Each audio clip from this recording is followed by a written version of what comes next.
Welcome everybody. It is 3:30 in the afternoon on Monday. A little rainy, a little gray, but we've got nothing but green in here. The money man, Gary Sasse, wearing green, and let me just tell you, sitting next to him, he reeks of money. You can smell the gold, the bonds, stocks. Counterfeit. The money man, Gary Sasse from the Hasselfeld Institute at Bryant University. Gary, welcome as Thank you. always. Tomorrow is as big a day for Democrats as they're ever going to have. It is the New Hampshire primary. We still have absolutely no idea what took place in Iowa. We have no idea who won.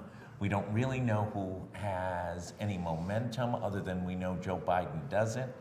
And Amy Klobuchar had a couple of good lines last week in the debate up in New Hampshire, and now seems to have caught fire because she threw out a couple good one-liners. Oh, Amy has definite momentum. I'm looking for her to do very well tomorrow night in And New what's Hampshire. the definition of, could she finish third? Yes, I think so. I think she's got a real shot to finish third. And if she finishes third, Elizabeth Warren is done. Well, Can she go on? Yes, Yes. but as a viable candidate, well, done. that's what they say, but this is only New Hampshire.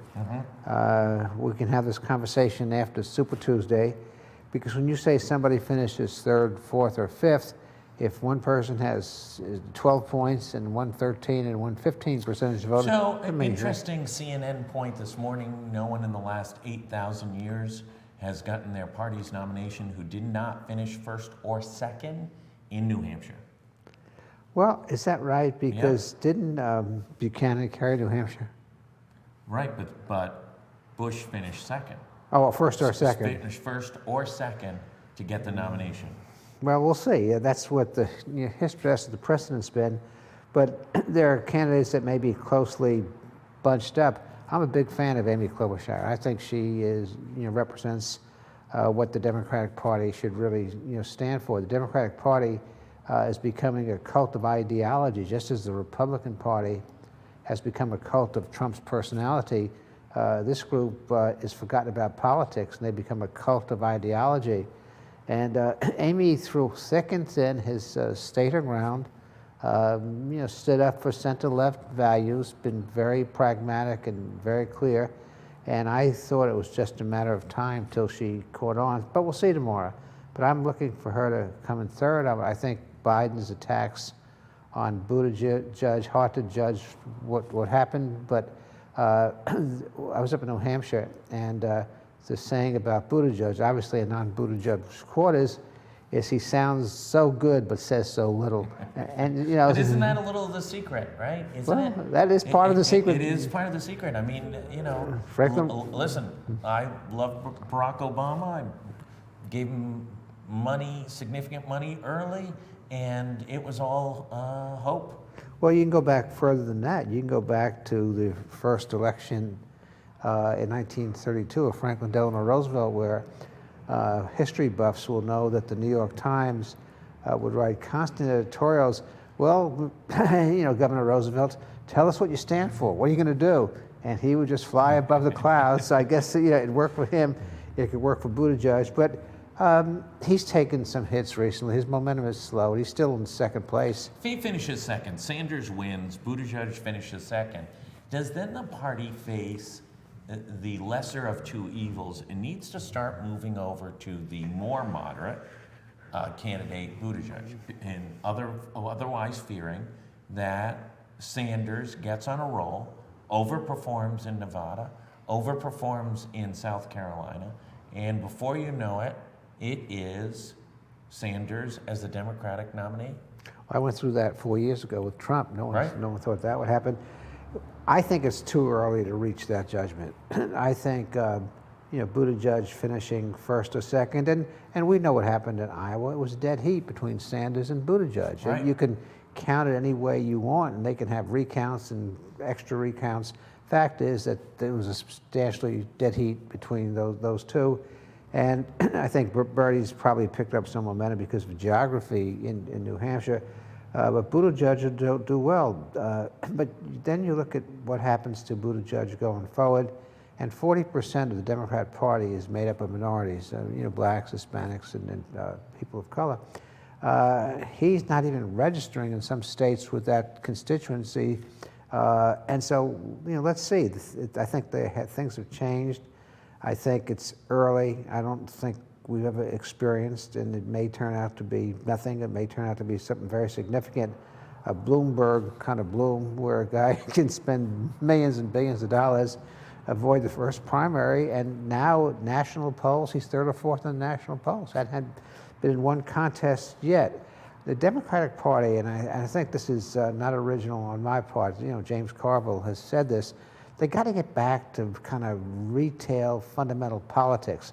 And fundamental politics is you draw a big tent, you get as many, it's a game of addition, not subtraction. You get as many people to support your candidate. To do that, you compromise. You don't have... But let's be realistic. In this era, things have changed since they ran the Clinton campaign 30 years ago. If Sanders and Warren supporters are isolated and Bloomberg's the nominee, they will not support him. Well, that remains to be seen. And so you've asked the $64 question. Does the party feel strong enough, like some of us do, that the most important driving factor in this election should be to make certain that Donald J. Trump no longer occupies the White House after January 21st? If that's what the party feels like, and I think this is a seminal election, I think this is very important. I think what you've experienced from Trump over the first 3 years will double now that he's walked on every possible charge imaginable. And so the party really has to understand. Can he be impeached a second time? I don't know. I don't know. We got to fact check that one. I don't want to go through this again. But let's go back to this. Listen, if, Fred Harris's people would support, who was that in 76? Was it Mondale? I can't even remember. 76, Jimmy Carter got that on. Jimmy Carter. So Fred Harris's people, senator from Oklahoma, were not so far away from Jimmy Carter. Everybody kind of lived in and around the same universe. Some more liberal or more conservative than the others.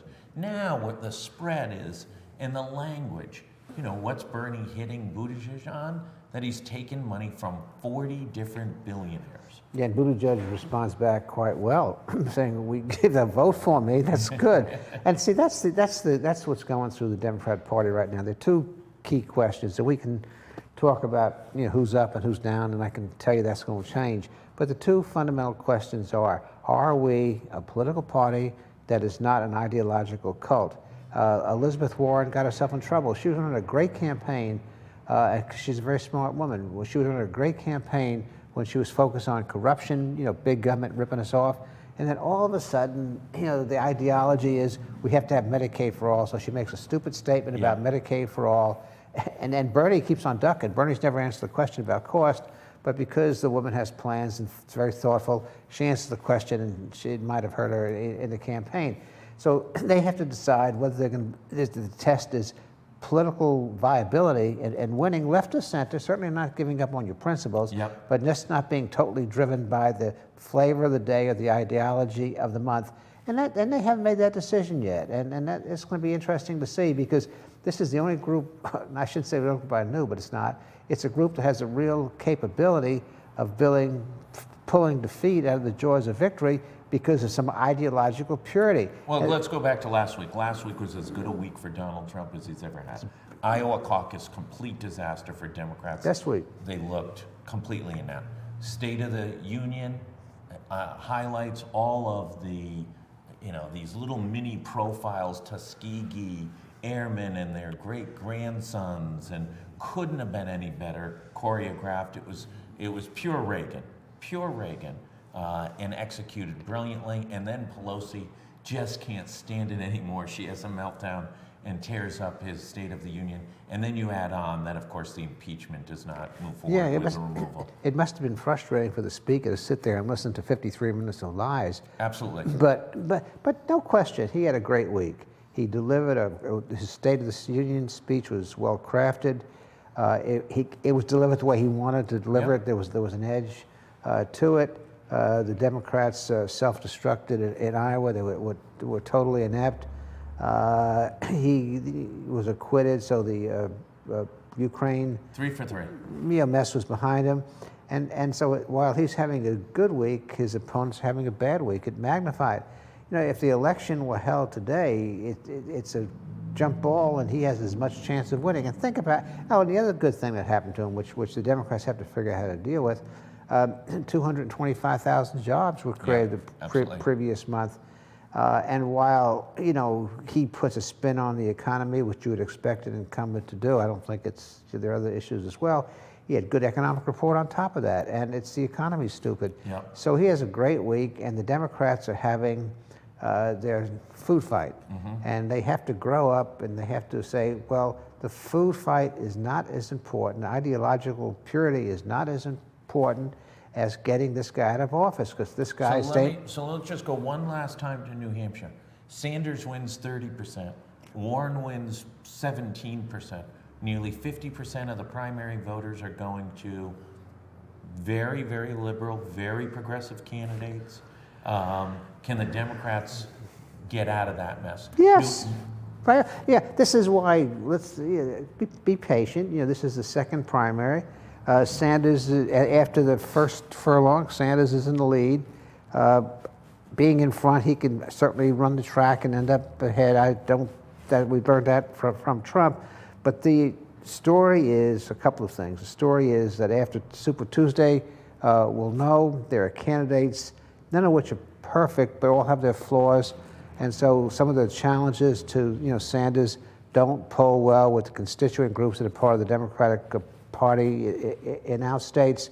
In other states, the Bloomberg factor is a big, big unknown. Unknown. Let's talk about Bloomberg. Gina Raimondo, I think, to some degree, surprised some in endorsing Bloomberg. Bloomberg obviously is, at extremely low awareness numbers. Is spending hundreds of millions of dollars to drive up just basic awareness, and why wouldn't the governor just sit it out for a while and see who emerges, both for her own benefit and the state's benefit? Well, I can't speak for the governor, but I know she's had a close relationship with Bloomberg. Bloomberg in places outside of Rhode Island has always spoken highly of the governor's administration. So there's a kind of a symbiotic relationship of mutual respect. If you look at the other candidates in the field, she wasn't going to endorse Biden. She wasn't going to endorse Buttigieg. Well, Biden, she was very, very positive with a year ago when he came to town. Oh, he's positive. There's three. And it looked like she was going to go Biden.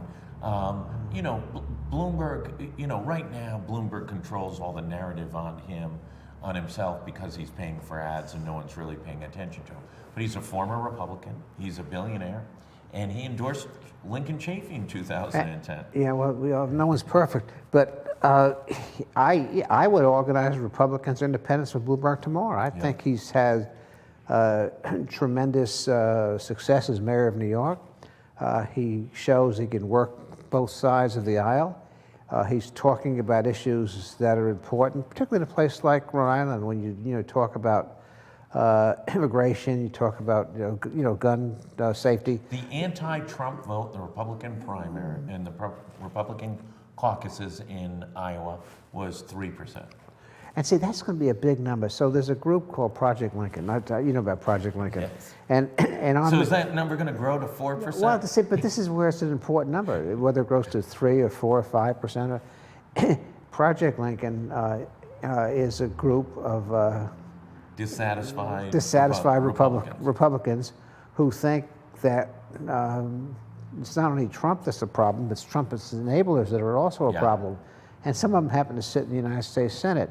And so you have a close election for Senate in a place like Arizona, a place like Maine. I can go through a number of states.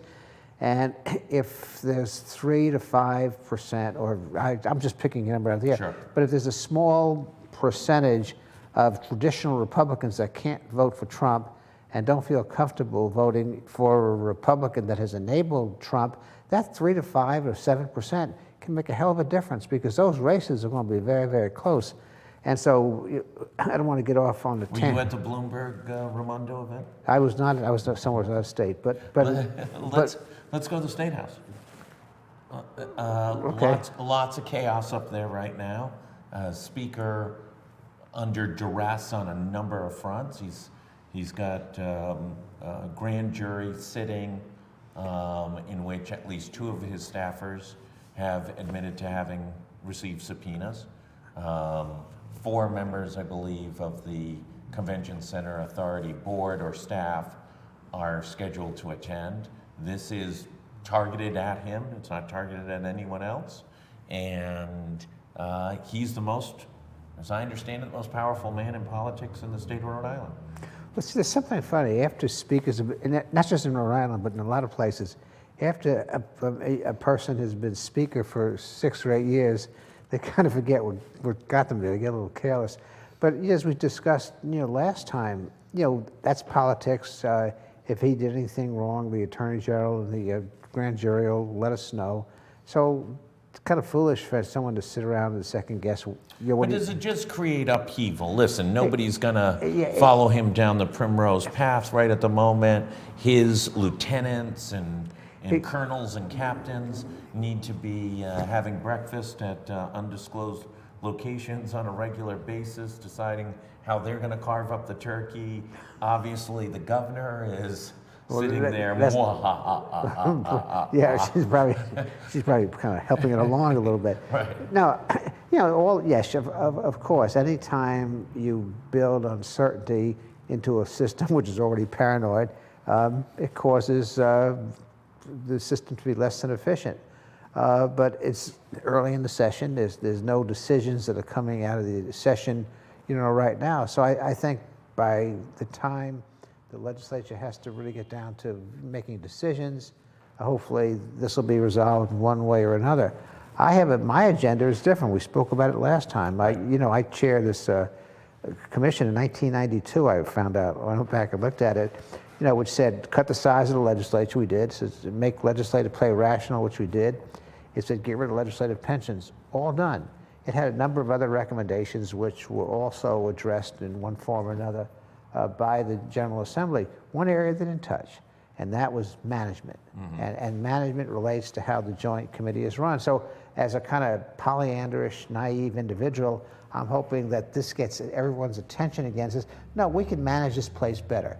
And this is the reforms we need to make. And if we manage the place better, instead of the speaker getting himself potentially into a pickle, there'd be professional staff that would go to him and say, no, you really can't do that. Now, he, as the leader, as the elected official, he might decide to do it anyhow. But at least there would be a check within the system that there was professional administration and advice that, be careful. And he could make mistakes. He's a big boy, make whatever decisions he chooses to. So I look at it as an opportunity. I look at it as an opportunity. I may be John the Baptist in the wilderness with this, but I look at it as an opportunity to make a reform which will pay dividends to the taxpayers of the state, well into the future. What happens for this investigation will be between the law enforcement agencies and the speaker and the convention center. And I have no inside information even to hazard a guess. And if I did, I wouldn't hazard it anyhow. Does this even, it's an election year legislative session, which are generally not very progressive. There's not a lot of action that takes place. Will this even further mute this? Will it just be pass the budget, a couple of other things, and get out of Dodge? Well, yeah, that's what happens in an election year. They have to they will make decisions that they have to make. And they'll have to make decisions on Twin River. Mm-hmm. They'll have to make decisions on education reform and agenda initiatives they have. They'll have to make budget decisions, which will get into the question of legalization of marijuana. So there are things on their plate that can't be avoided because in the decision-making cycle, their number is coming up. So they will do those things. But you never look for a legislature to be very policy aggressive in an election year unless there's things they feel they can do that are very popular. Mayor Jorge Elorza has his State of the State tonight. I'm sure it will be a packed crowd. It will be. Um, do you have any suggestions for him? Yeah, I do. Try to get, think about this. And it's not all the mayor's fault, but we have a nice bicycle path in the city now. Yeah. Are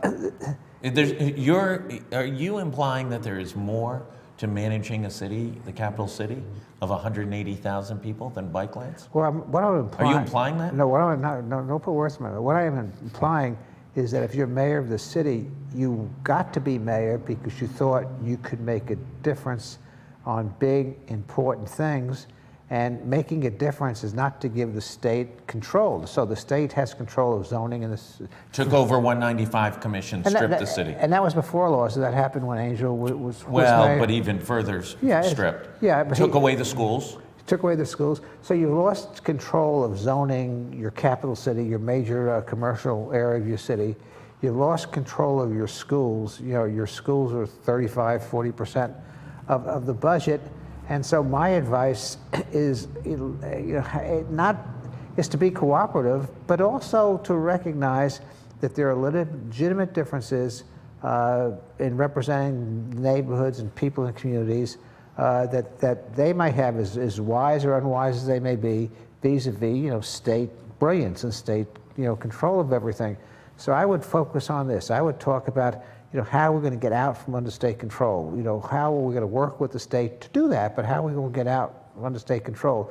That home rule is important. What happens in neighborhoods are important, and those decisions are best made by the city council, who's most closest to those people, understands the neighborhoods best, and by the mayor, who's the chief executive of the city. They're not best made by a general assembly where, what does Providence have, 12 or 13, 15 maybe, members of a 113-member general assembly? And by a governor who has responsibility for the entire state. And so that would be my concern. How do I reinvigorate, or use an old-fashioned expression, home rule, which was really the brainchild of former Providence Mayor Dennis Roberts before he became governor. So I would focus on that. How do I strengthen neighborhoods? How do I create a situation where the voices of the people are represented, and where I go to the State House and I raise hell, and I'm not afraid to raise hell publicly if state decisions are not what I see in the best interest of the people, even though they may be in a broader public interest. He's had very little success up at the State House during his first 5 years. He's also, I think, had a difficult relationship with many of the stronger Democratic legislators up at the State House. Dominic Ruggiero has, I don't want to say isolated him in certain situations. Mary Ellen Goodwin. There used to be a much stronger relationship between the Providence caucus, legislative caucus, and previous mayors. Can I ask you a dumb question? And I'm asking a question I honestly don't know the answer to. How many members of the General Assembly work for the city of Providence? There are a significant number that work for it. Well, it might be the majority right now. Well, based on historical. That would be illegal. No, but I understand that you might have some, certainly ability to pop into their city offices and raise some issues. There was a former mayor that we loved that would have. You loved him more than I loved him. There was a former mayor that is no longer with us, that would have understood politics. Yes, he was twice removed from office, of course, but he definitely had a keen insights into fire logs, as well as some other things. But do remember, there were never any stains on that jacket. Well, I would think, the mayor should develop a close relationship with legislators representing the city, and I think Well, I'm going to go to that former mayor. What the brilliance of that former mayor was selling it across the state. He had a stump speech in the early 90s in which he talked about, you come to Providence to go to PPAC and Trinity, you come to our zoo, you come and visit RISD Museum, you come up here and use our hospitals, and you pay us nothing. Well, and he also was very good in just continuing on that message to get people to understand and to believe that the economic health of their city, the economic health of the state. That this is a city-state, and as capital city goes, goes Rhode Island. And mayors of Providence spoke about that as early as the late 1940s and 50s. Yeah, I mentioned Dennis Roberts, when he was mayor of Providence. And that's an important point. I'll also point out to you that this is a great politician that we're speaking about ran for governor, and I think it was 78, and he got creamed. Absolutely creamed. Yeah. But do you know his speech on election night? He said, "I want to thank the people of Rhode Island. They have given a resounding endorsement for me to go back and continue to run the city of Providence." Well, I had interesting experiences with him. I was effectively the receiver of the city during the '81 year bankruptcy, and he represented. We had tremendous differences of how to restore the physical health to the city for a while, and then we had less. But I could always count on him to make a strong fight representing what he thought was in the interest of the city. Sometimes it was political interest, sometimes it was personal interest. Sometimes looking out for taxpayers. Right. When we imposed a supplemental tax increase that probably was the largest in the history of supplemental tax increases. Right. I wonder out loud if the state came down here and did that now, how the city's residents would be represented. I can tell you, even though there was disagreement, I never felt that the people in the city weren't being well represented. And with that, predictions for tomorrow, and then we'll wrap it up. No, I'm too smart to make predictions. The only prediction I would make, and I've been a big fan of hers for a long time, is I think Amy Klobuchar will have a good night. Now, what that means, I'm not quite sure. But finishing the first three would be definitely good.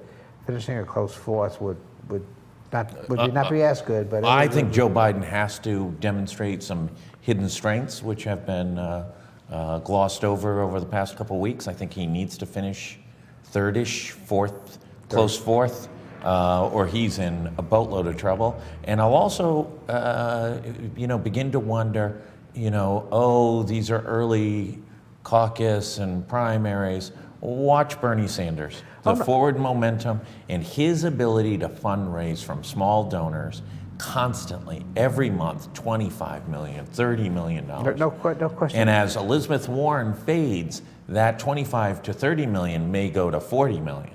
And money chases success. No question. And we have an example before us by the person sitting in the White House today that none of us who were involved in the 2016 Republican part of the presidential campaign figured out in the nick of time. I'll tell you, one story when I was with Rubio and the PAC that Jeb Bush had, in 1 2-week period, pumped in about $30 million hitting Rubio, and the real target should have been Trump. So there's a lot to learn from other people's misery, and I think the point I made earlier, I want to just say one point, is that the Democratic Party has to wake up and say our job right now, and never has been more important than this, is to win the White House. And we're not going to win the White House by just being ideological. We've got to be politically practical. With that, thank you, the Money Man. My pleasure. Appreciate any loose change bills that fall out of your pocket during the course of this interview. Everybody will be back tomorrow afternoon. Kate Nagel will be sitting in, and tonight is the Mayor's State of the State. Look for GoLocal Live to be broadcasting that. Thanks everybody for tuning in. Have a great Monday. Look forward to hearing the results of Tuesday's primary.